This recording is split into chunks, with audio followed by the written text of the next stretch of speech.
तो दोस्तों, आज का हमारा टॉपिक रहेगा हिमाचल प्रदेश। तो चलिए इसके बारे में हम कुछ जानकारी जानते हैं। तो चलिए हम हिमाचल प्रदेश के बारे में अब कुछ जानकारी बटोर लेते हैं, जो कि आपके सारे एग्जाम्स के लिए बहुत ज़्यादा नेसेसरी रहेगा और आपके हर एक एग्जाम्स के अंदर इंपॉर्टेंस रखता है।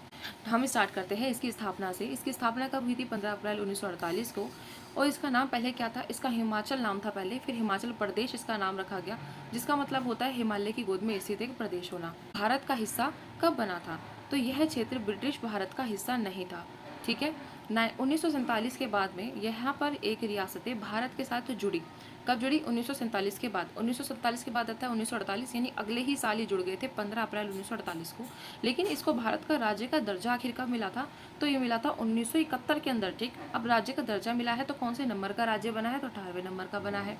कौन सी डेट थी? भाई देखो, आपके नेसेसरी है ये जानना कि कौन सी डेट का हुआ है। आजकल ऐसे एग्जाम्स के अंदर क्वेश्चन नहीं देखने को मिलते जिसमें सिर्फ ईयर्स या साल पूछे वगैरह जाते हैं। आजकल सीधा डेट पूछ ली जाती है, अमेंडमेंट की डेट पूछ ली जाती है, कौन सी डेट को हुआ है, और अब इस डेट का फॉर्मेशन वाली डेट भी पूछी जा रही है। तो 25 जनवरी 1971 के अंदर हिमाचल प्रदेश को पूर्ण राज्य का दर्जा मिला था। इसकी दो राजधानियां हैं, जो कि गर्मी और सर्दी दोनों में ही चेंज होती है। अगर गर्मी हुई तो गर्मी के अंदर इसको शिमला बोलते हैं ना हम, गर्मी हो रही है चलो शिमला चलते हैं, इसलिए ग्रीष्मकालीन राजधानी इसकी शिमला हो जाती है। और शीतकालीन यानी कि जो ठंड वाली है उसके अंदर इसकी धर्मशाला हो जाती है। नेक्स्ट हमारी पॉइंट आती है हिमालय की आखिर पार्लियामेंट्री सीट्स क्या है। जैसे विधानसभा सीट उसमें 68 है, लोकसभा के अंदर 4 है, राज्यसभा सीट इसकी 3 हो जाएगी। इसकी स्थापना हमने पढ़ा 15 अप्रैल 1948 के अंदर। लेकिन भारत का राज्य कौन से बना था? 18। देखो इसे हिंट से याद रख सकते हो। 1948 के अंदर तो मिला पीछे क्या है? 8। कौन सा राज्य बना? ये 18वें नंबर का बना। और कौन सी आखिर कौन सा ईयर था जिसके अंदर इसको राज्य का दर्जा मिला था? तो 1971 के अंदर मिला था। ठीक है, 8 में से 1 माइनस कर दिया तो कितना हो गया? 7 हो गया। तो 1971। इस तरीके से आप हिंट से याद कर सकते हो।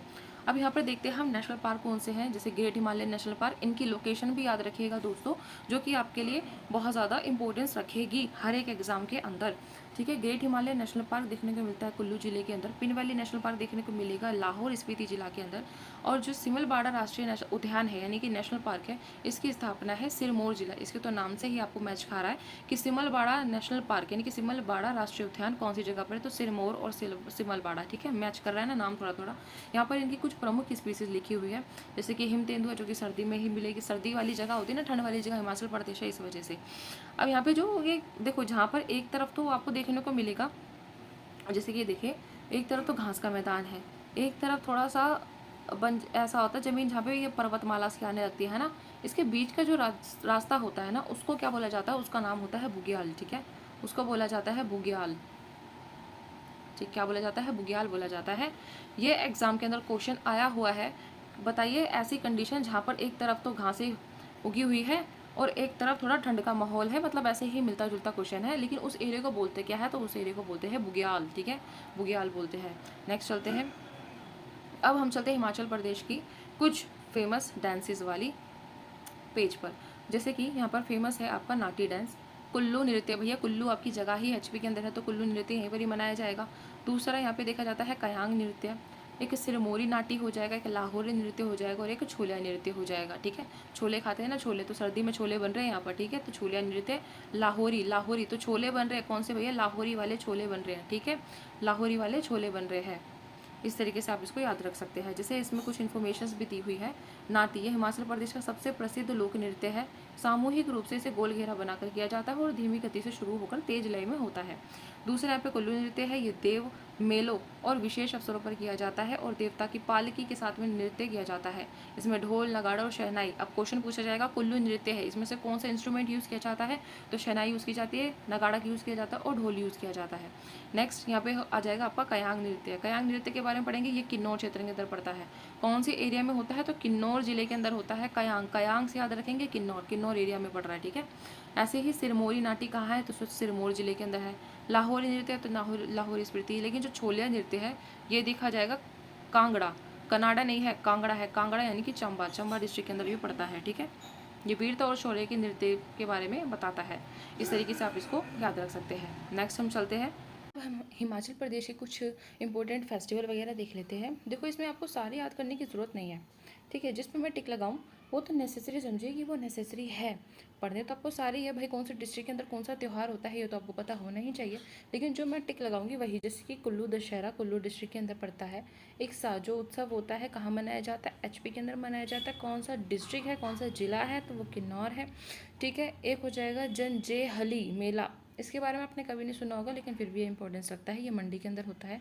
और एक हो जाएगा हरियाली महोत्सव, जो कि शिमला के अंदर में होता है।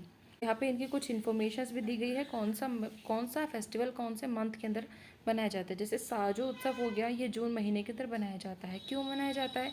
ये बीज बोने से पहले देवताओं को थैंक यू, उनका आशीर्वाद लेने के लिए मनाया जाता है। ठीक है। नेक्स्ट हम चलते हैं, एचपी का मोस्ट फेमस फेस्टिवल है, जो कि हाल फिलहाल में बहुत ज़्यादा प्रचलित था। यूट्यूब पे इसकी बहुत वीडियोस वायरल थी। डेफिनेटली इससे क्वेश्चन ज़रूर आएंगे। तो इसको क्यों मनाया जाता है, हम सीधे इस पर बात करते हैं। पहली बात तो पता है एचपी का पढ़ रहे हैं तो एचपी के अंदर ही होगा रोलाने फेस्टिवल, है ना। इसमें देखो 2 बंदे होते हैं, एक तो मेल बनते हैं और एक फीमेल होते हैं, लेकिन ये दोनों ही मेल होते हैं। फीमेल का किरदार भी मेल ही है। ठीक है। इसका उत्सव क्यों मनाया जाता है? ये सर्दियों का अंत, यानी कि जब सर्दियाँ चली जाने वाली होती है और वसंत ऋतु आने वाली होती है, उस वक्त इसको बनाया जाता है। नई फसल, प्रकृति और समृद्धि के लिए देवताओं का आभार इसके लिए प्रकट करते हैं। ठीक है। इसे किन्नौर की प्राचीन देव परंपरा से जुड़ा एक धार्मिक और सांस्कृतिक पर्व माना जाता है। इसका मुख्य आकर्षण क्या है? ये देवताओं की शोभा यात्रा होती है। मतलब ऐसा लगता है कि देवताओं की शोभा यात्रा निकल रही हो, इस तरीके से इसको मनाया जाता है। ये पारंपरिक लोक नृत्य और लोकगीत के तौर पर है। रंग बिरंगे इसमें मुखौटे होते हैं और वाद्य यंत्र बजाए जाते हैं। सामूहिक नृत्य, जिसे रुलाने नृत्य कहते हैं। किन्नौर व्यंजन और स्थायी मेले के अंदर इसको मनाया जाता है। जैसे कि हम पढ़े, इसके पारंपरिक जो वेशभूषा है वो क्या होती है। जो पुरुष होती है, यानी कि जो पुरुष बनते हैं वो चोला या चुबा पहनते हैं। जो उनका पहनावा होता है ना, उसको बोलते हैं चोला या फिर चुबा। ठीक है। कमरबंद इन पे होती है, जिसे कमर पट्टा बोलते हो ना आप, वो। किन्नौरी टोपी होती है, किन्नौर के अंदर होता है तो किन्नौरी टोपी होती है। ऊनी इसमें पजामा होता है, भाई सर्दी है तो ऊन के कपड़े होंगे तो ऊनी पजामा होता है। और जूती होती है। अब जो महिला का जो रूप क्रिएट करते हैं, मतलब महिला को जो रूप लेते हैं वो मेल ही होते हैं। वो क्या पहनते हैं? वो डोरमा पहनते हैं, जो कि पारंपरिक गाउन के तौर पर होता है। वो भी रंगीन ऊनी शाल से ढके हुए होते हैं और चांदी के आभूषण है, ऑर्नामेंट्स है, वो चांदी के होते हैं। ठीक है। हेड ड्रेस जो होती है उसकी स्थानीय टोपी होती है और जूती पहन के रखते हैं। जो भूमिकाएं होती हैं, जो पुरुष होते हैं ये मुख्य नृत्यक और देव यात्रा के अग्रणी भागीदार होते हैं। जो फीमेल बनते हैं वो पुरुष महिलाएं ही होती है और नृत्य करते हैं तो उनको छेल कहा जाता है। ठीक है। जब ये डांस करते हैं ना, तो जो रूप लेते हैं वो तो एक सर्कल के बीच में होते हैं और चारों तरफ इस तरीके से सर्कल बनाकर, चाहे मेल हो फीमेल हो, दोनों इसको बहुत अच्छे से धीमी धीमी ताल पर इस डांस को करते हैं। ठीक है। और ये फेस्टिवल कहाँ मनाया जाता है? ये किन्नौर ज़िले के अंदर मनाया जाता है। और किन्नौर ज़िले के अंदर भी कहाँ? कल्पा के अंदर। पूछा जाएगा आपसे कि ये जो रुलाने डांस है, इसके अंदर ये कौन से महीने, यानी हिंदू कैलेंडर के हिसाब से कौन से महीने के अंदर ये फेस्टिवल मनाया जाता है? तो ये मार्च अप्रैल के महीने के अंदर मनाया जाता है, जो होली के बाद होता है। और हिंदू कैलेंडर के हिसाब से इसको बोला जाता है आपका चैत्र का महीना। ठीक है। क्या होता है? ये चैत्र का महीना होता है। तो ये थे एचपी से रिलेटेड आपके कुछ मोस्ट इंपॉर्टेंट पॉइंट्स, जो आपको एक ही वीडियो के अंदर कवर देखने को मिलेंगे। अब चैनल को लाइक एंड सब्सक्राइब करना आपकी जिम्मेदारी है और मेरी जिम्मेदारी है आपको ऐसा ही बेहतरीन कंटेंट प्रोवाइड करना है। मिलते हैं हम नेक्स्ट वीडियो के अंदर। बाय बाय, टेक केयर, जय हिंद, जय भारत।